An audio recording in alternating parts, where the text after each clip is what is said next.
Joining us on the line right now, Washington Post Metro columnist Robert McCartney, who has been following the details of this trial and has some thoughts on it. Good morning to you, Robert. Hi, Brian. Okay, so look, the whole thing comes down to this: is the former First Lady crazy, and will that be enough to get the governor off the hook?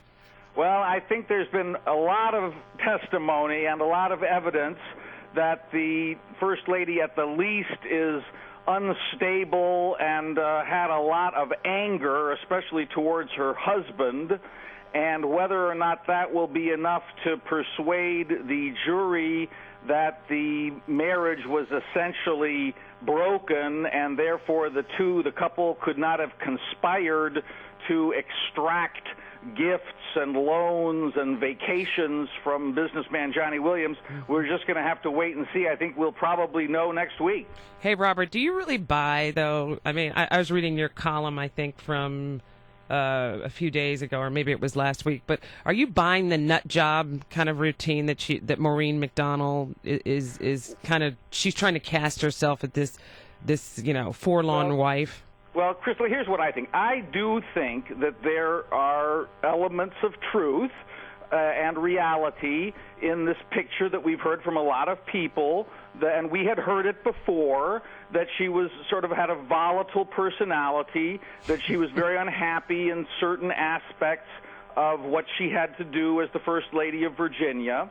And I do think, based on what we know, that she started all this, that she basically, reached out to Johnny Williams, the businessman, and she got it all going with the clothes and the vacations and the help for the wedding, the catering money for the wedding, but that ultimately Bob McDonnell definitely was involved in the second half of the whole process, and I think a lot has to do with whether or not the jury thinks that how much he was really in the loop in the second half of the process. But she definitely got it started. Right, or his naivete, as you tell us. I mean, he paints this picture like he was the governor of Virginia, but he was somehow stupid and naive about money Johnny Williams gave him, right? He says that he never got a written document for the $120,000 in sweetheart loans you wrote.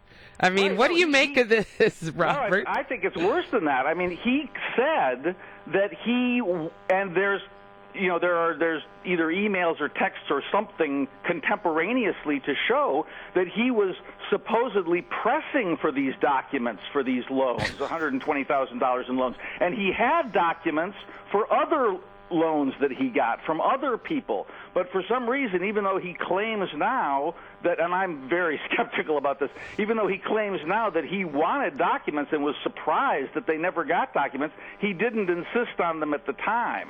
Yeah, I mean, one of the things, I guess, in his 4 days of testimony, he had to walk a very fine line.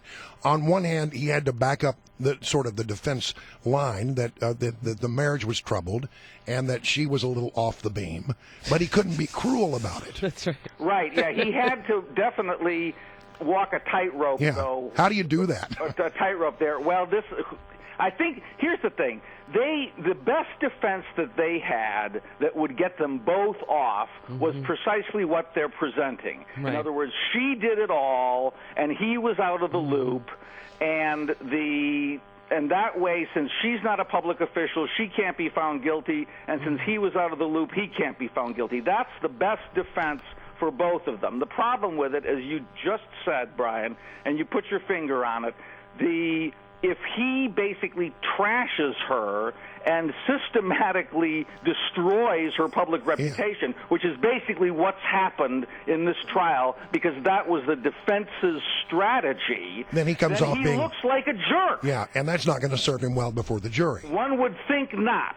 Well, I think this is a classic he said, she said. And the tears and pulling out the kids to testify. Apparently, her eldest daughter testified, right, Robert? Yeah, very dramatically this week. Right. And so tell us a little bit about that. I understand that Maureen McDonald was shedding tears when her daughter testified about the broken marriage and how poor Mommy Dearest used to drink herself to death. I mean, not to death, there's but, been you know. hints of that there was drinking involved.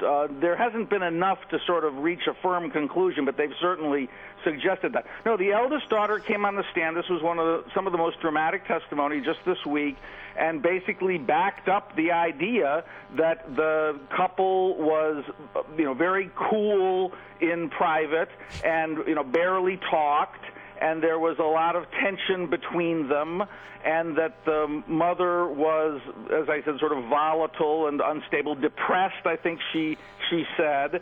The problem I have with this personally is, okay, in private they weren't getting along, but in public they were able to put out a very positive, very strong front. I mean, the governor said that the First Lady did a great job in her public events, and that they handled the logistics regarding the 5 children very well. So my personal skepticism about this arises from the fact if they could collaborate well on the public events and on the children, then why couldn't they, conceivably at least, have collaborated on this effectively scam, or the alleged scam, I should say. All right, so the evidence is in. All the testimony is now, before the jury. They do the closing arguments. What kind of arguments will both sides make? Well, the prosecution will say that this is a very simple case of corruption. The two of them connived, in effect, where she did a lot to promote his product. The governor did a little bit to promote his product. They lent the prestige of the governor's office to promote Johnny Williams's diet supplement, and the fact that they tried to keep a lot of it secret shows that they knew that they were doing wrong. And the defense will say that that's all baloney, that it's all based on the testimony or a lot of it is based on the testimony of Johnny Williams, who was given immunity and had a very big incentive to lie, and that while she, the wife, did a lot of suspicious things, she's not a public official, so you can't find her guilty, and he was out of the loop and had no idea what she was up to because they weren't getting along, and so he needs to walk as well. Yeah. All right. Well, Robert, thank you so much for your assessment of the trial and for your joining us here this morning on Mornings on the Mall. My pleasure.